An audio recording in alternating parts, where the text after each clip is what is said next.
રામોલ વિસ્તારમાં આવેલી ફટાકડા ફેક્ટરીમાં થયેલા ભયંકર વિસ્ફોટના કેસમાં આરોપીઓના રિમાન્ડ મંજૂર થયા છે। કોર્ટે પકડેલા ત્રણેય આરોપીઓના 27 જુલાઈ સુધીના રિમાન્ડ મંજૂર કરી દીધા છે। 10 નિર્દોષ લોકોનો ભોગ લેનાર અને 5 લોકોને ગંભીર રીતે ઇજાગ્રસ્ત કરનાર આ બ્લાસ્ટ કેસમાં પોલીસે કોર્ટ સમક્ષ 14 દિવસના રિમાન્ડની માંગણી કરી હતી અને જેની સામે કોર્ટે બંને પક્ષોની દલીલો સાંભળ્યા બાદ આરોપીઓના 7 દિવસના રિમાન્ડ મંજૂર કર્યા હતા। પોલીસ આ રિમાન્ડ દરમિયાન ગેરકાયદેસર ફેક્ટરીના સંચાલન અને બેદરકારીના આખા નેટવર્ક અંગે ઊંડાણપૂર્વક પૂછપરછ હાથ ધરશે।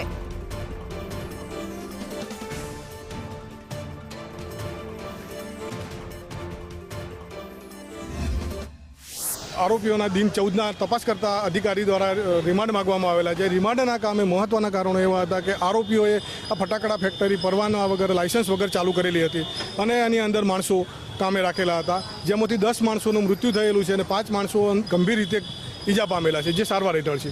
અને આ કામે આરોપીઓએ આ જે ફટાકડા ફેક્ટરી ચાલુ કરેલી તેમાં પરવાનગી વગર ચાલુ કરેલી, ત્યારે એમને કોણે આર્થિક મદદ કરેલી છે, આ ફટાકડા ફેક્ટરીમાં એમની સાથે કોણ સંડોવાયેલા છે એ હકીકત જાણવા માટે જરૂરી હતી।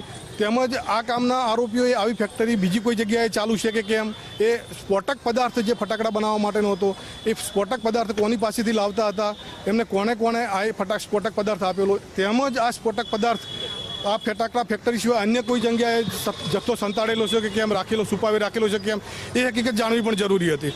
એટલે આ સમગ્ર તપાસમાં ફટાકડા બનાવવા માટેનો સ્ફોટક પદાર્થ ક્યાંથી લાવ્યો, એમને કોણે મદદ કરેલી અને આના સિવાય અન્ય ક્યાં ફેક્ટરીઓ આવેલી છે એ હકીકત જાણવી જરૂરી હોય, જેને નામદાર કોર્ટે અમારી દલીલોને ગ્રાહ્ય રાખી દિન 7ના રિમાન્ડ મંજૂર કરેલા છે।